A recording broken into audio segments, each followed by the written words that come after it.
Welcome to my podcast. So imagine you're at a party, right?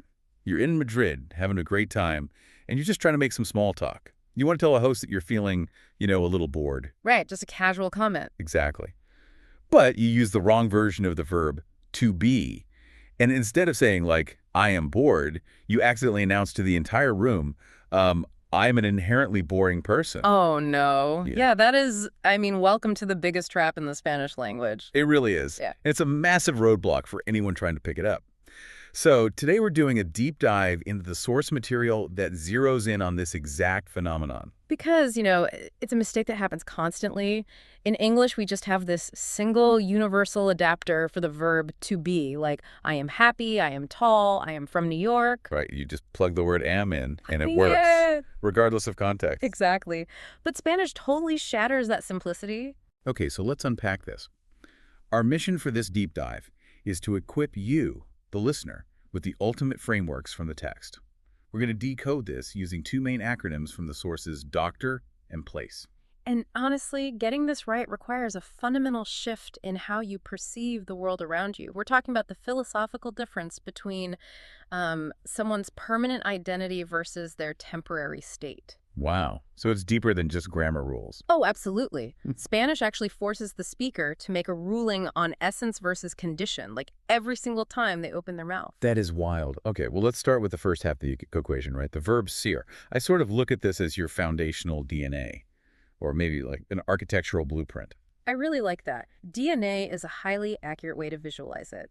Ser is basically the who or what verb. The stuff that doesn't wash off at the end of the day. Exactly. If a quality defines what something is at its absolute unchangeable core, the language just demands you use ser. Okay, so the text gives us the doctor acronym to categorize exactly when to use this. Let's go through it.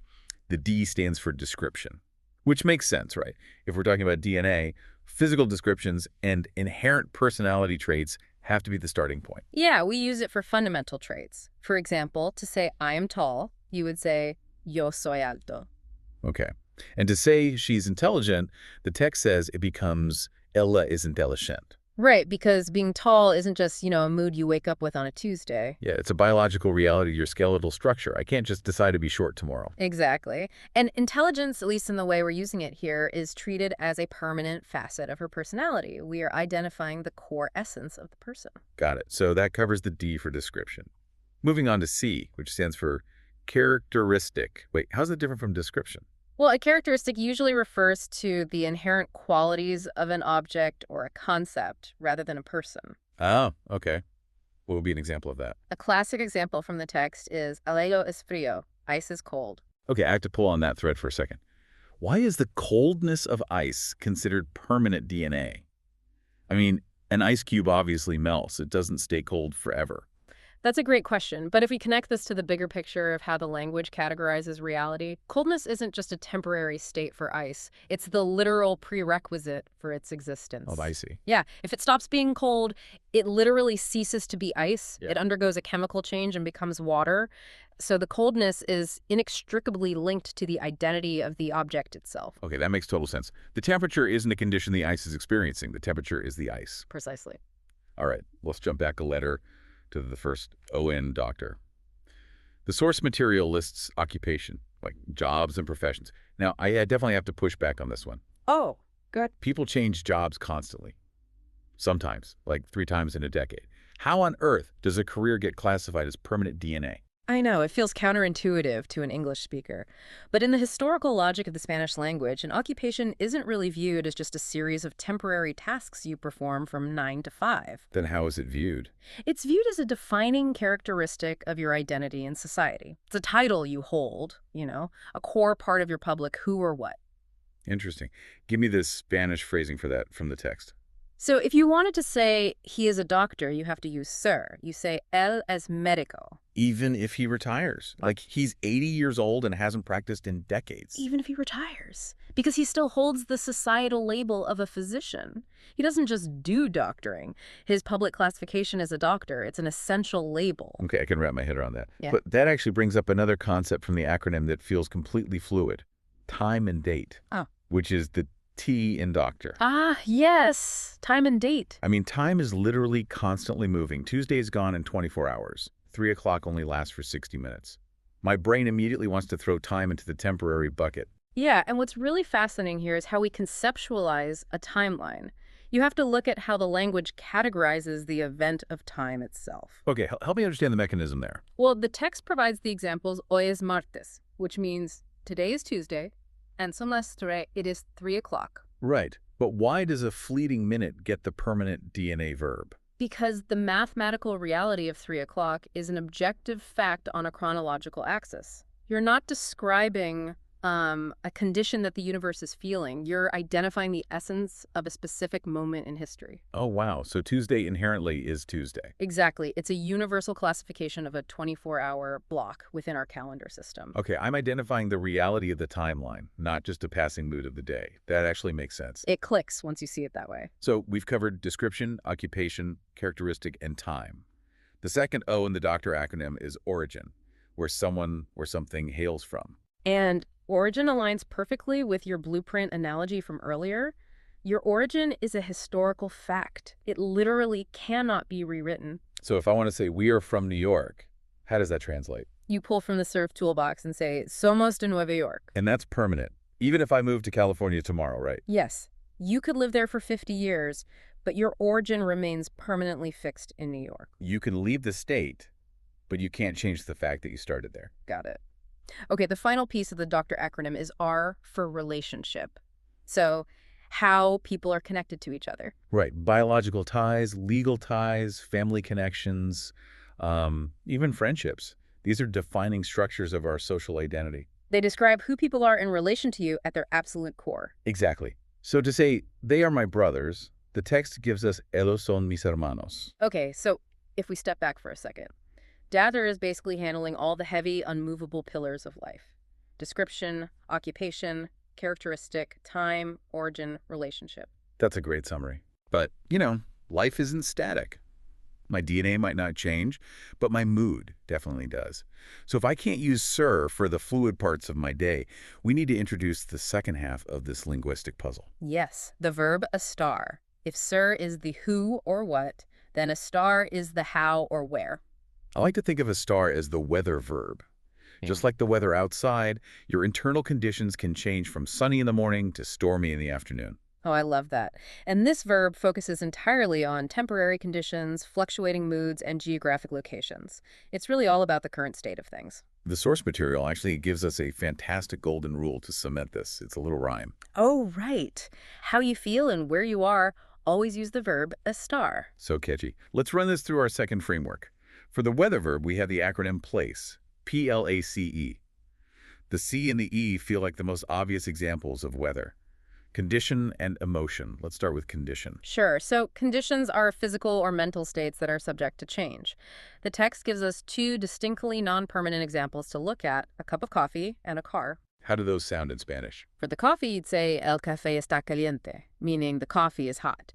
And for the car, el carro está roto, meaning the car is broken. Now contrast that with the ice cube we talked about earlier. Yeah. Ice is inherently cold. If it heats up, it is destroyed. But coffee can be hot, lukewarm, or iced. Right. The heat is just a temporary phase for that specific beverage. And obviously a car wasn't manufactured in a factory to be a broken object. It's just having a bad day. Exactly. A mechanic can fix the car and a microwave can reheat the coffee. These are shifting states, which perfectly parallels the E in place, which is emotion. Because emotions are the ultimate temporary internal states. They just ebb and flow by the minute. So if I want to say I am sad or ask, are you happy? What am I using? You absolutely deploy a star. So you'd say, estoy triste, I am sad, or estás feliz, are you happy? Because I'm asking about the internal weather they're experiencing in that exact moment, not diagnosing their permanent personality. Bingo. You're just checking the weather, so to speak. Okay, that covers the mental and physical states. But the PLACE E acronym also deals heavily with physical movement. The P stands for position, and the A stands for action. Let's do position first. Position refers to physical posture or stance, like a book resting on a table or a person sitting in a chair. Give me the translations from the text for those. El libro está boca abajo, which is the book is face down, and ella está sentada, she is sitting. And the logic holds up perfectly here. A book being face down is definitely not its inherent essence. I can reach over and flip the book right now. Right. And the woman who is sitting can easily stand up. These are physical postures that are entirely subject to the whims of gravity and choice. Makes sense. Now, action functions similarly, right? Yes. Action is specifically used with the ing form in English, what we call the present progressive. So, if we are currently eating dinner, You say, estamos comiendo. Action is inherently a process. It's something you are engaged in right now, but it possesses a distinct beginning and end. right, because you cannot eat forever, sadly. It's a temporary state of activity. Ha, exactly. Okay, so we have position, action, condition, and emotion. The only letter left in the place E acronym is L for location, where things or people are. And the example the text gives is someone being inside their house. Right, estoy en mi casa. I'm in my house. And clearly, I can just walk out the front door, so my location is temporary. Yeah. But I have to stop right here because I found a massive contradiction in the source material regarding location. Oh, let's hear it. Okay, so if ser is strictly for permanent, unchangeable things, and a star is strictly for temporary, shifting things, why is location universally assigned to the weather verb? Ah, I see where you're going with this. Right. The text explicitly gives the example of a capital city. It says, Madrid está en España.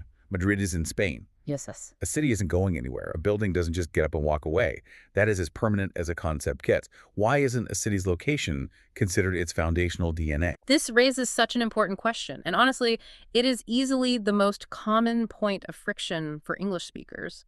We really have to look closely at the boundaries of these cheat sheet rules. Because the rule breaks down here. Well, the permanent versus temporary framework is an incredible guide, but it's not infallible. There is a structural exception. Could give it to me. There is a pure geography rule. When it comes to physical placement in three-dimensional space, whether we're talking about a movable pencil, a human being who can walk, or a permanent city bolted to the Earth's crust, Spanish categorically assigns spatial geography to a star. Wow. So physical placement in space is always the weather verb, period, no matter how heavy or permanent the object is. Correct.